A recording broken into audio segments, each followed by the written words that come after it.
Bonjour à tous. Alors, d'abord situé, donc vous l'avez dit, professeur Frima, le front du combat, donc c'est les SRAS, Toulouse, service BTP. C'est un service régional anciennement Midi-Pyrénées qui couvre 7 départements avec des spécificités ville, campagne, montagne, métropole, des caractéristiques départementales. On a mis l'amiante en CEPOM du coup, parce que c'est un sujet méconnu des TPE, des PME. Ils les touchent dès lors qu'elles font de la rénovation. Et que c'est un sujet complexe, fédérant pour les SRAS, avec un enjeu santé important pour les médecins et un enjeu technique organisationnel important pour les IPRP. Et en même temps, c'est un sujet fédérant pour toutes les organisations professionnelles et les organisations de prévention. Alors, les ressources spécifiques aux SRAS, on a 4 intervenants IPRP qui ont été formés en encadrement de chantier pendant 5 jours.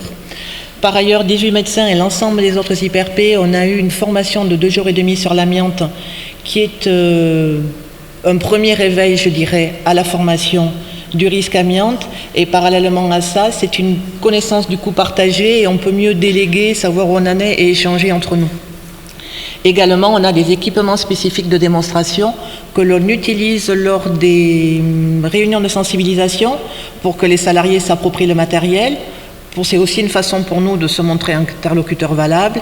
Et par ailleurs, on a des investissements, nous, pour certaines observations de chantier pour les IPRP.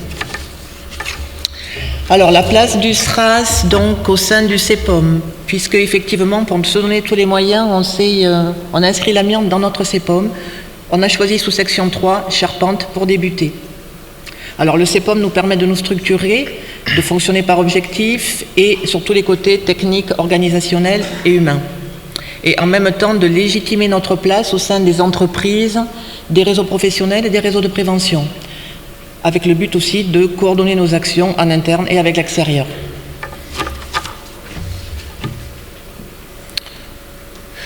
La plus-value d'un service de santé au travail, et c'est très très très important de le dire, c'est d'être à la croisée d'un certain nombre d'informations et d'angles de vue différents, à la fois à travers les salariés, les dirigeants, les documents que l'on peut recevoir et les visites de chantier.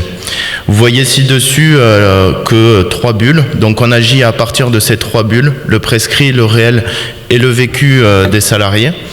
Le prescrit, c'est notamment lorsque le médecin du travail va recevoir tout ce qui est mode opératoire, plan de retrait. On va observer sa méthodologie d'intervention et auquel cas, effectivement, une entreprise peut intervenir par le dessus, par le dessous. Est-ce que l'aspect travaux en hauteur est pris en compte, l'aspect TMS, et auquel cas le médecin du travail peut s'appuyer sur les conseils techniques organisationnels de l'IPRP. Également, le travail réel, c'est accompagner l'entreprise à travers les visites de chantier, c'est analyser les conditions réelles, mais c'est aussi à la fois de faire un retour d'expérience des bonnes et des mauvaises pratiques entre l'entreprise et le service de santé, puisque il ne faut pas quand même se cacher, l'ensemble des acteurs avec un grand A ont besoin de progresser sur cette problématique. Et bien entendu, notre plus-value en tant que service de santé au travail, en tant que SRAS, c'est le vécu au travail qu'il faut vraiment utiliser à travers l'entretien santé-travail, parce que on peut avoir un beau plan de retrait, un beau chantier, mais avoir un vécu au travail qui soit désastreux. Et effectivement, le médecin du travail va se nourrir d'informations complémentaires pour notamment demander l'intervention à nouveau d'un IPRP. Le travail prescrit première phase. Dans le cadre de notre CEPOM qui a été signé, nous avons ciblé dans un premier temps l'activité des charpentiers couvreurs. Pourquoi les charpentiers couvreurs ? Parce qu'ils concernent le risque à la fois amiante, mais également chute de hauteur, qui est un deuxième axe de notre CEPOM. Donc nous avons sélectionné par code NAF et code APE de notre service de santé au travail, et nous avons sélectionné par département, par canton, par secteur, pour réaliser la fiche d'entreprise, car pour nous c'est quand même un moyen d'entrer facilement dans les entreprises. Donc, Pourquoi? Pour sensibiliser le patron, mais également les salariés sur chantier, afin de venir un petit peu les titiller, mais aussi de leur faire pointer du doigt leur exposition potentielle à l'exposition amiante, notamment pour les entreprises qui interviennent en sous-section 4.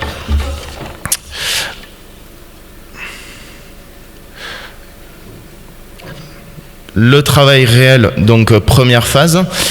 Ainsi, pour réussir des sensibilisations collectives, il faut répondre à un certain nombre de prérogatives qui coulent du bon sens, mais qui, faut-il le rappeler.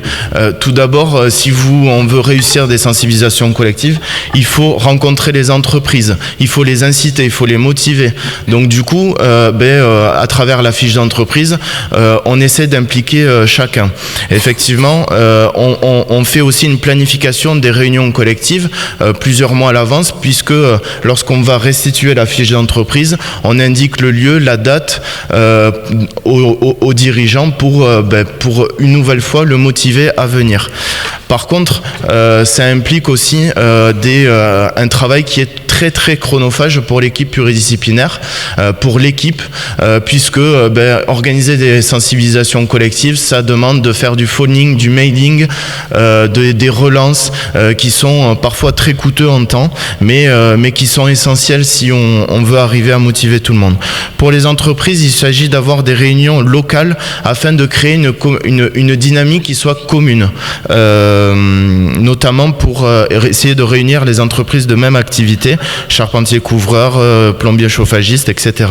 Réunion locale pour aussi adapter le contenu par rapport aux matériaux, puisque dans la région Midi-Pyrénées, Occitanie, nous avons essentiellement des maisons et chalets perrés qui sont truffés d'amiante du sol au plafond. Donc c'est essentiel lorsqu'un électricien il sache que il peut être potentiellement exposé. Bien entendu, on invite les organisations professionnelles à ces sensibilisations, telles que l'OPP-BTP. Ensuite, on revient à l'entretien santé-travail où on a élaboré un questionnaire justement pour les charpentiers et ces pommes hauteurs. Ça nous permet d'évaluer chaque fois que l'on voit et revoit les salariés, d'évaluer la progression dans l'entreprise dans la prévention de l'amiante. C'est aussi une autre façon de voir l'écart entre le prescrit et le réel. Approche-toi du micro.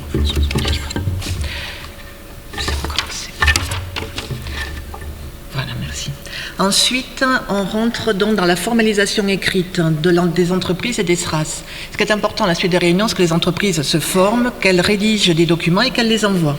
Donc par exemple, les entreprises formées, on le voit là-bas dans le département 65 et 82, c'est essentiellement les charpentiers et les TP.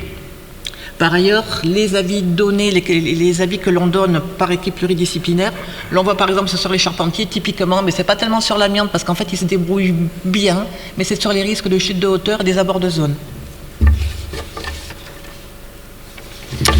Le travail réel, c'est entre guillemets la partie immergée de l'iceberg. Le travail prescrit, effectivement, ne prend pas en compte un certain nombre de difficultés qui peut être définies dans le mode opératoire ou dans le plan de retrait, comme les imprévus, les écarts entre la réalisation pratique et la procédure prescrite.